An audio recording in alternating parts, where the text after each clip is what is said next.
Good day to everyone. Welcome back to our channel. நம்ம எப்போவுமே தமிழில் ஒரு சென்டென்ஸ் கொடுத்து அதை இங்கிலீஷில் ட்ரான்ஸ்லேட் பண்ணுவோம். ஆனால் இன்றைக்கி நம்ம தமிழில் சென்டென்ஸ் கொடுத்து அதை இங்கிலீஷில் எப்படி சென்டென்ஸை மேக் பண்ண போகிறோம் அப்படிங்கிறத இன்றைக்கி பார்க்க போகிறோம். வாங்க இன்றைக்கான வீடியோக்குள்ளே போகலாம். நான் தடுக்கி விழுந்துட்டேன். நான் தடுக்கி விழுந்துட்டேன். இந்த சென்டென்ஸ் ஃபஸ்ட்டு என்ன ஃபார்மேஷனில் இருக்குதுன்னு பாருங்கள். தடுக்கி விழுந்துட்டேன் அப்படிங்கிறது பாஸ்ட் டென்ஸ், ஏற்கனவே நடந்து முடிஞ்ச விஷயம். இப்போ நம்ம இதை சென்டென்ஸாக ஃபார்ம் பண்ணலாம். ஐ ட்ரிப்ட் அண்ட் ஃபெல். இங்கே ஐங்கிறது நான் அப்படிங்கிறத குறிக்கும். ட்ரிப்டு அப்படின்னு சொன்னாலே இங்கே தடுக்கி அப்படிங்கிற அர்த்தம். அடுத்து ஃபெல், இது எல்லாருக்குமே தெரியும். ஃபால்க்கு பாஸ்ட் டென்ஸ் ஃபெல். ஏன்னா இங்கே உள்ள சென்டென்ஸ் பாஸ்ட் டென்ஸில் இருக்குது. ட்ரிப்டும் பாஸ்ட்டில் தான் இருக்குது. ஸோ இதை நம்ம ஐ ட்ரிப்ட் அண்ட் ஃபெல் அப்படின்னு சொல்கிறோம். இதுக்கு முன்னாடி இந்த மாதிரி பண்ணதில்லை. இதுக்கு முன்னாடி இந்த மாதிரி பண்ணதில்லை. இதை எப்படி சென்டென்ஸாக ஃபார்ம் பண்ணுறது? இதுக்கு முன்னாடி அப்படின்னு சொல்லும்போது நம்ம இங்கே பிஃபோருங்கிறது வந்துடணும். பண்ணதில்லை, பண்ணதுங்கிறதுக்கு டன்னு சொல்லலாம். பட் இங்கே பண்ணது இல்லை அப்படிங்கும்போது இது negative sentence. So I haven't done அப்படின்னு சொல்லும்போது நம்ம இங்கே பண்ணது இல்லை அப்படிங்கிற அர்த்தம். இதுக்கு முன்னாடிங்கும்போது நம்ம பிஃபோர்னு சொன்னோம். இப்போ இதை சென்டென்ஸாக ஃபார்ம் பண்ணும்போது ஐ ஹேவன்ட் டன் திஸ் பிஃபோர். அவ்வளோதான், இது சிம்பிள் தான்.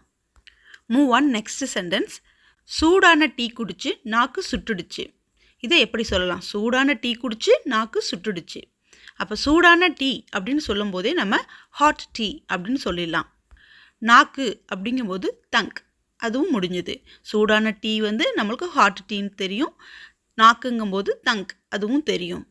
இங்கே நம்ம கனெக்ட் பண்ண வேண்டியது என்ன அப்படின்னா சுட்டுடுச்சு. இதை நம்ம எப்படி சொல்கிறது? இங்கிலீஷை பொறுத்தவரையிலையும் ஒரே மீனிங் உள்ள நிறைய சென்டென்சஸ் இருக்குது. சுட்டுடுச்சு இதை நம்ம சிங்க்டுன்னு சொல்லலாம், இல்லை சைண்டுன்னு சொல்லலாம், இல்லை பேர்ன்டுன்னு சொல்லலாம். இந்த மாதிரி நிறைய வேர்ட்ஸ் இருக்குது. Hot tea burnt my tongue, இல்லை hot tea singed my tongue, இப்படி நம்ம யூஸ் பண்ணலாம். விரலில் சொடுக்கு எடுக்காதே. இது வீட்டில் பெரியவங்க அடிக்கடி சொல்லுவாங்க. விரலில் எப்போ பார்த்தாலும் சொடுக்கு எடுத்துகிட்டே இருக்காத அப்படின்னு சொல்லுவாங்க. இதை எப்படி இங்கிலீஷில் சொல்கிறது? Don't cracking your knuckles. அதாவது இங்கே டோன்ட்டுங்கிறது செய்யாதேங்கிறது அர்த்தம். அடுத்து கிராக்கிங், கிராக்கிங்னாலே தெரியும். இப்போ வீட்டில் கிராக் விழுந்துச்சுன்னா விரிசல்னு சொல்லுவோம் நம்ம. நக்கிள்ஸுங்கிறது விரல்களை குறிக்கிறது. ஸோ இங்கே விரல்களுக்கு சொடுக்கு எடுக்காதே அப்படிங்கிறது தான் நம்ம கிராக்கிங்க்கு யூஸ் பண்ணுவோம். இப்போ விரல்களுக்கு சொடுக்கு எடுக்காதே அப்படிங்கிறத நம்ம எப்படி சொல்கிறது? Don't cracking your knuckles. இதுக்கு முன்னாடி இந்த மாதிரி உணவை நான் டேஸ்ட் பண்ணதில்லை. இது சொல்லுவாங்க. ஏதாவது ஒரு ரெஸ்டாரண்ட் போய் சாப்பிடும்போது இந்த மாதிரி உணவை இதுக்கு முன்னாடி நான் டேஸ்ட் பண்ணதே இல்லை அப்படின்னு சொல்லுவோம். இதை எப்படி சொல்கிறது? நம்ம ஆல்ரெடி பார்த்துருக்கோம். பண்ணதில்லை அப்படின்னு சொல்லும்போதே ஐ ஹேவன்ட் அது வந்துடும். இங்கே நம்ம டேஸ்ட்டு, அதில் நம்ம டேஸ்ட்டுன்னு வந்துருச்சு. அப்போ ஐ ஹேவன்ட் டேஸ்டட். ஏன்னா பாஸ்ட் டென்ஸில் இருக்கிறதுனால நம்ம ஐ ஹேவன்ட் டேஸ்டட் அப்படின்னு சொல்கிறோம். இதுக்கு முன்னாடி அது பிஃபோர்னு சொல்லுவோம். இந்த மாதிரி உணவு, இதை நம்ம திஸ் டைப் ஆஃப் ஃபுட் அப்படின்னு சொல்லுவோம். இப்போ இதை சேர்த்து சொல்லிடலாமா? I haven't tasted this type of food before. இது ரொம்ப சிம்பிள் தான்.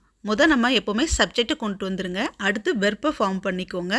அதுக்கடுத்து உங்களுக்கு கனெக்ட் பண்ணுறது ஈஸியாக இருக்கும். ஏன்னா நம்மளுடைய நவுன் ப்ரொனவுன் எல்லாம் நம்ம போடுறது கொஞ்சம் ஈஸி. நம்மளுக்கு அந்த வெர்பு எப்படி ஃபார்ம் பண்ணுறது தான் கொஞ்சம் கன்ஃபியூஷனாக இருக்கும். நீங்கள் பெரும்பாலும் சென்டென்ஸில் பாஸ்ட் டென்ஸில் தான் அதிகமாக வரும். ஸோ அந்த பாஸ்ட்டை கொஞ்சம் பார்த்துக்கோங்க. என் முடி வறண்டு போய் சிக்கலாக இருக்கிறது. என் முடி வறண்டு போய் சிக்கலாக இருக்கிறது. இதை நம்ம எப்படி ஃபார்ம் பண்ணுறது? என் முடி அப்படிங்கும்போதே நம்ம மை ஹேர், வறண்டு போகிறத நம்ம ஃப்ரிஸி அப்படின்னு சொல்லுவோம். சிக்கலாக இருக்கிறத டேங்கிள் அப்படின்னு சொல்கிறோம். இப்போ இதை நம்ம ஃபார்ம் பண்ணணும். My hair is frizzy and tangled. நீங்கள் கேட்கலாம், மை ஹேர் ப்ளூரல் தானே அப்படின்னு. Hair uncountable noun. அதனால் இங்கே my hair is frizzy and tangled அப்படின்னு சொல்கிறோம். இங்கே டேங்கிள்டு பாஸ்ட் டென்ஸ். இந்த சென்டென்ஸ் ரொம்ப ஈஸியானதாக இருந்திருக்கும். இப்போ அடுத்த சென்டென்ஸ். மூக்கை நோண்டாதே. இது குழந்தைகிட்ட நம்ம அடிக்கடி சொல்கிற ஒரு விஷயம். மூக்கை நோண்டிகிட்டே இருக்காத அப்படின்னு சொல்லுவோம். இதை எப்படி சொல்கிறது? மூக்குங்கும் போதே நம்மளுக்கு நோஸ்ன்னு தெரியும். இங்கே நோண்டாதேங்கும்போது டோன்ட் பிக்கிங். பிக்கிங்கிறதுனா பிடிச்சி இழுக்கிறது அந்த மாதிரி சொல்லுவாங்க. பட் இங்கே பிக்கிங்கிறது நோண்டாதே. Don't picking your nose. தலை கின்னுன்னு வலிக்குது நம்ம சொல்லுவோம். தலை கின்னுன்னு வலிக்குது அப்படின்னு சொல்லுவோம். இதை நம்ம எப்படி சொல்கிறது? இங்கே தலைங்கும்போது மை ஹெட் இஸ் வலிக்குது, வலிக்குங்கும்போது நம்ம பெயின் சொல்லுவோம். ஸ்கின்னு சொல்லும்போது இங்கே கொஞ்சம் எக்ஸ்ட்ரா பெயின் இருக்கும், அதாவது வலியால் துடிக்கிறது. அந்த மாதிரி துடிக்கும்போது நம்ம த்ராபிங் அப்படின்னு சொல்லணும். மை ஹெட் இஸ் த்ராபிங் அப்படின்னு சொல்லலாம். கதவுல விரல்கள் நசுக்கிடுச்சு. இப்போ நம்ம கதவுல விரல்கள் நசுக்கிடுச்சு அப்படிங்கிறத நம்ம எப்படி சொல்கிறது? விரல்கள்ங்கும்போது நம்மளோட விரல்கள் தான் சொல்லுவோம். My fingers got slammed into the door. இங்கே மை ஃபிங்கர்ஸுங்கும்போது என்னுடைய விரல்கள். இங்கே கெட்டோட பாஸ்டன்ஸ் தான் காட். ஸ்லாம்டுங்கிறது பாஸ்டன்ஸோட ஃபார்ம் தான். இன்டு அவுட் டு இந்த ப்ரிப்போசிஷன்லாம் ரொம்ப ஈஸி தான். இப்போ இன்டுங்கும்போது உள்ளேருந்து வெளியே போகிறது, அதுவே அவுட்டுங்கும்போது வெளியேருந்து உள்ளே வர்றது. ஸோ இது ஆன் தி வேயில் நடக்கிற ஒரு விஷயம். அப்போ இங்கே டோருக்கு நம்ம இன்டுன்னு சொல்லுவோம். டோர் உள்ளே போகாது, பட் டோருக்குள்ளே நம்ம கை போகும். ஸோ அந்த டோருக்குள்ளே போய் என்னோடய கை மாட்டிக்கிடுச்சு இல்லை என்னோடய கை நசுங்கிடுச்சுன்னு சொல்லும்போது இன்டு த டோர் அப்படின்னு சொல்கிறோம். இதுக்கு முன்னாடி உங்களை மாதிரி ஒருத்தரை நான் பார்த்ததே இல்லை அப்படின்னு சொல்லுவாங்க. இதுக்கு முன்னாடி உங்களை மாதிரி ஒருத்தரை நான் பார்த்ததே இல்லை.